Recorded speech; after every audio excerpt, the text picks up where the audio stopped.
viens de me rendre compte du nombre de livres que j'avais. Aujourd'hui, on prend le taureau par les cornes et on va remettre de l'ordre ici et surtout là-haut. Bien évidemment, c'est une joie intense et indescriptible de recevoir des livres gratuitement en avant-première avec des éditions limitées. J'adore, c'est un plaisir et une joie non dissimulée. Le seul problème, c'est qu'on accumule, et au bout d'un moment, il n'y a plus aucun tri et plus aucune organisation. Entre la rentrée littéraire, pour laquelle je ne suis absolument pas à jour dans mes lectures, les derniers livres que j'ai achetés, ceux qui vont sortir prochainement ou qui viennent de sortir après la rentrée littéraire, et accrochez-vous bien, les livres de début 2026, je suis complètement sous l'eau. En temps normal, vous le savez peut-être, mais je déteste prévoir mes lectures, tout simplement parce que je ne sais pas ce que je vais avoir envie de lire à un instant précis. Sauf que là, il faut quand même que je fasse un petit peu le tri et que je mette de l'ordre dans mes lectures pour que j'ai au moins une idée de mes prochains livres. J'ai différentes piles dans ma maison, alors même si ça paraît pas très bien rangé, non mais vous avez raison en fait, c'est pas rangé. Hormis la bibliothèque qui est derrière moi, qui est plus ou moins rangée par maison d'édition, toutes les piles qui m'entourent ne sont absolument pas triées. Cela dit, j'arrive quand même toujours plus ou moins à me retrouver dans ce joyeux bazar. Toujours est-il qu'il faut aujourd'hui que je réussisse à extraire 10 livres. Pour ne pas me bloquer et lire entre guillemets des lectures imposées, je vais choisir 4 livres de la rentrée littéraire. Pour les livres de la rentrée littéraire, je vais piocher dans ma pile de rentrée littéraire, sachant que je crois que j'en ai reçu une petite cinquantaine.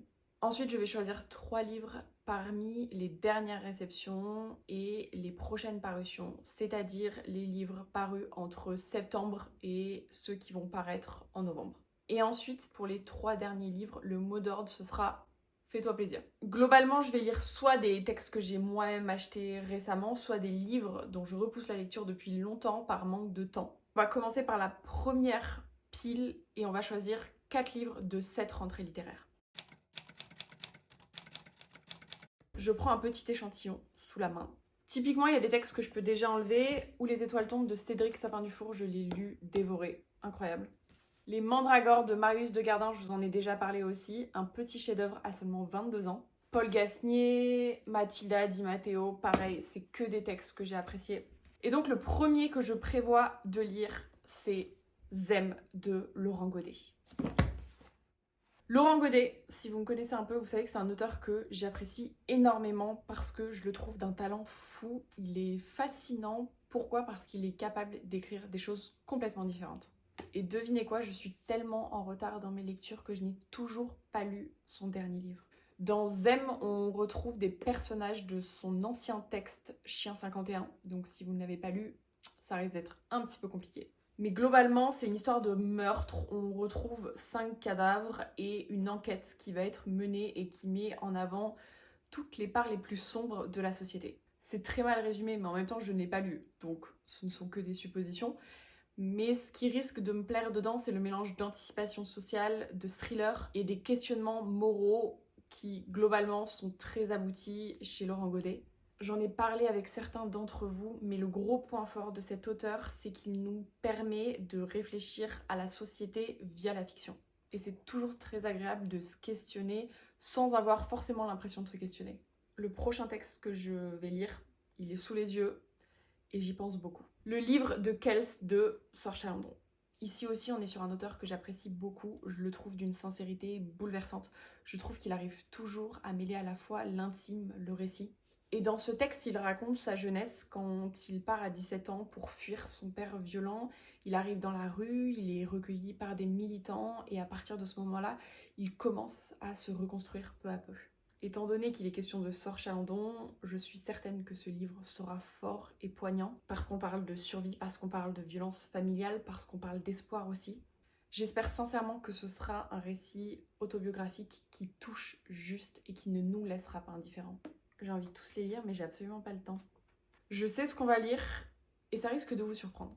Le prochain texte que je découvrirai, Amélie Nothomb, tant mieux. Je ne suis pas la plus grande fan de cette autrice parce que je reste persuadée qu'il n'y a pas besoin de tous les lire pour connaître plus ou moins son univers. J'en ai lu, je pense, 5 ou 6 et jusqu'à présent, ça m'a suffi. Or, c'est important de le noter, J'ai vu son passage à la grande librairie et elle m'a convaincue. Ce qui m'intéresse dans ce texte, c'est qu'elle rend hommage à sa mère disparue à travers un récit qui est à la fois tendre et cruel. On suit Adrienne, qui est son double fictionnel et qui est marquée par une enfance particulièrement violente. J'attends de l'émotion, j'attends de la poésie, j'attends que ce camion parte de devant chez moi. J'attends aussi une certaine lucidité et j'espère le retrouver dans ce texte. Toujours est-il qu'apparemment ce texte est particulièrement bouleversant, sincère et fort. C'est les joies du métier, on n'a pas forcément les épreuves définitives et là en l'occurrence le prochain texte ce sont les épreuves non corrigées. Petite digression, quand on reçoit les livres en avant-première, généralement si c'est très longtemps avant on a les épreuves non corrigées. Parfois la couverture reste la même et on voit juste la petite différence derrière. Globalement c'est marqué épreuve non corrigée, il y a la date de sortie. Et le prochain texte qu'on va découvrir ensemble s'appelle Le ciel est immense de Fera Alani. Première fois que je vais lire cet auteur, pourtant il avait rencontré un très grand succès avec son texte précédent, Je me souviens de Fallujah. Dans ce texte, il est question d'une enquête intime et d'une histoire familiale autour de la disparition mystérieuse de l'un de ses oncles pilotes. Pour cette rentrée littéraire, le thème de la famille a été très largement abordé, trop largement abordé, surtout le thème de la mère.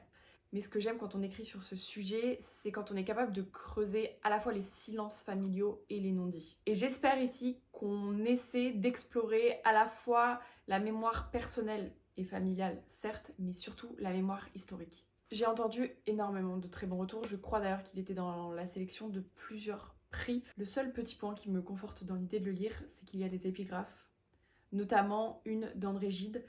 Toutes choses sont dites déjà, mais comme personne n'écoute, il faut toujours recommencer. Dans cette vidéo, j'ai l'impression que je m'égare complètement.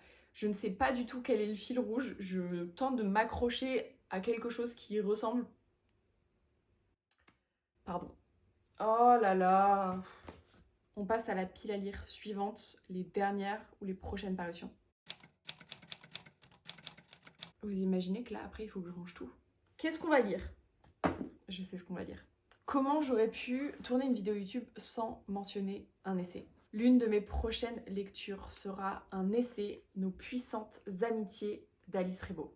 Pocket a une super collection qui s'appelle Agora Essai et je vous conseille d'aller voir ça un peu plus près. Il y a toujours des parutions très pertinentes. Avec cette lecture, on nous propose d'explorer le rapport à l'amitié. Et l'idée étant de voir comment l'amitié peut devenir un espace d'émancipation et notamment aussi un espace de résistance face aux normes sociales actuelles. Ce qui est très pertinent avec ce genre d'essai, c'est que l'autrice s'appuie sur des références bibliographiques, sur des références philosophiques, culturelles. Je pense que ça peut nous aider à nous offrir une perspective beaucoup plus libératrice sur les relations humaines notamment. Je suis convaincue et je vous en dirai des nouvelles. Prochaine lecture qu'on va découvrir ensemble, c'est un genre qu'on ne voyait pas forcément sur mes réseaux sociaux et c'est très dommage parce que dans la vie de tous les jours, j'en lis beaucoup. C'est un album jeunesse qui nous vient des éditions Milan. Je devrais préciser que c'est un sublime album jeunesse, Asia, une histoire du continent asiatique. J'ai pas besoin de vous en faire un résumé parce que vous devez imaginer de quoi ça parle. Toujours est-il que j'adore lire des ouvrages jeunesse parce que je les trouve accessibles et je trouve qu'ils résument bien les pensées. Les gens ont l'air d'imaginer que sous prétexte que ce livre est à partir de 8 ans ou 9 ans, on ne devrait pas le lire à 20, 30 ou 70 ans. C'est complètement faux. Je pense que à moins d'être très calé sur l'histoire de l'Asie, plus de la moitié de la population n'est pas capable de résumer ce qu'il y a dans ce texte. Donc en lisant, je vais pouvoir parfaire ma culture générale et en plus, le graphisme est juste incroyable. Il est vraiment très beau et je pense que vous ne pouvez pas dire le contraire. D'ailleurs, on arrive bientôt dans la période de Noël, donc gardez-le comme idée de cadeau à offrir. Le dernier texte de la catégorie dernière ou prochaine parution, je l'ai reçu hier. Grotte, baleine, révolution d'Aurélien Bélanger. Aurélien Bélanger est un auteur que vous devez peut-être connaître, du moins de nom. Et il a donc écrit pour cette collection qui s'appelle Le Bar de la Sirène, qui est une collection qui a été créée cette année aux éditions du Seuil, où l'idée c'est vraiment de nous faire basculer dans l'atmosphère d'un bar. On est au comptoir et on entend des histoires un peu à droite à gauche. C'est vraiment l'idée d'avoir un lieu chaleureux où l'on peut s'exprimer librement. Et dans ce texte, l'auteur nous propose une réflexion assez originale et décalée sur la révolution, mêlant à la fois humour et philosophie. Je vous en dirai des nouvelles. On va passer à la dernière catégorie, la catégorie que j'ai intitulée d'une manière absolument poétique et philosophique. Fais-toi plaisir.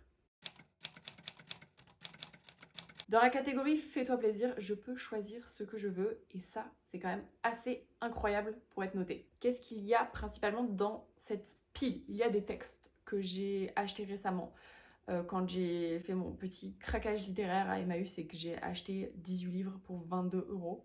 Et il y a également des livres que j'ai dans ma pile à lire depuis des mois, voire des années. Ça, il faut pas forcément le dire, mais bon, voilà. Des textes que je voulais lire depuis longtemps, qu'il est temps de lire. Et on va commencer par un livre que je veux lire depuis très longtemps, mais encore plus pendant l'automne. My Absolute Darling de Gabriel Talant. Alors là, autant vous dire que j'en attends beaucoup de ce texte. Pourquoi? Parce qu'il a fait couler beaucoup d'encre. Je range ma pile.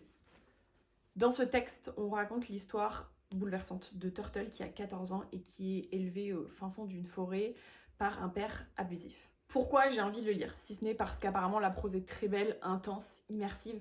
J'ai envie de le lire parce que tout le monde m'a dit qu'il était bouleversant et déstabilisant. On m'a dit quand j'ai commencé à lire, je me sentais pas bien, je n'ai même pas pu le terminer, j'ai dû le refermer, il m'a trop remué.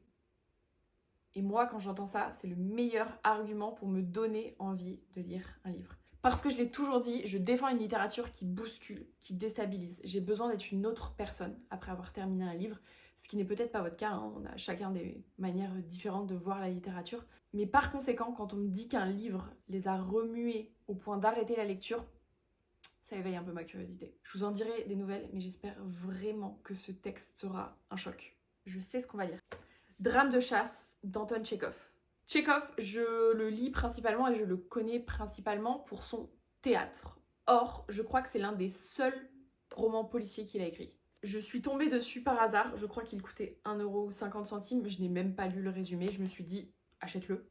Je crois qu'il est question d'une mise en abîme parce que le rédacteur d'un journal reçoit la visite d'un ancien juge qui va, soi-disant, lui conter l'histoire la plus incroyable, enfin l'affaire la plus incroyable de sa vie. C'est l'un des premiers textes qu'il a écrit dans sa jeunesse et c'est intéressant parce qu'apparemment on voit quand même, on entrevoit la finesse psychologique de l'auteur.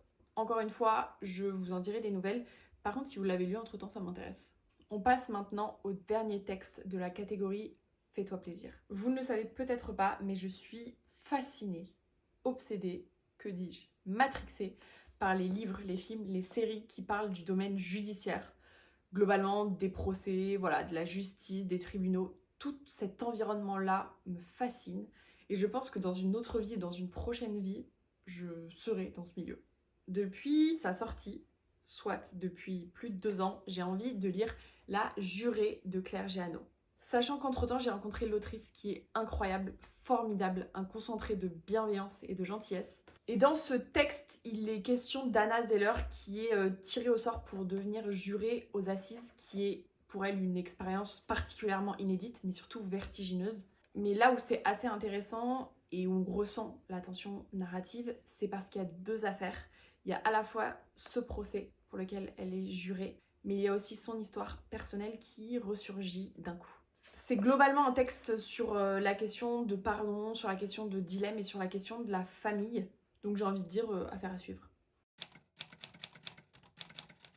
Je crois que j'ai officiellement une pile à lire qui ressemble à une pile à lire. J'ai réussi à extraire 10 textes à lire prochainement et c'est une très bonne chose. Je ne sais pas encore dans quel ordre je vais les lire, je ne sais pas non plus à quelle vitesse je vais les lire. Il est fort probable que je change d'envie entre-temps. Toujours est-il que je vous ferai un petit retour de ces textes. Je vous parlerai de ceux qui valent le détour et de ceux qui mériteraient qu'on prenne l'autoroute tout droit, sans s'arrêter. Bien sûr, si vous en avez lu certains parmi cette sélection, n'hésitez pas à m'en parler en commentaire, je serais ravie d'avoir votre retour. On va terminer avec une traditionnelle question. Qu'êtes-vous en train de lire en ce moment ou que prévoyez-vous de lire prochainement ?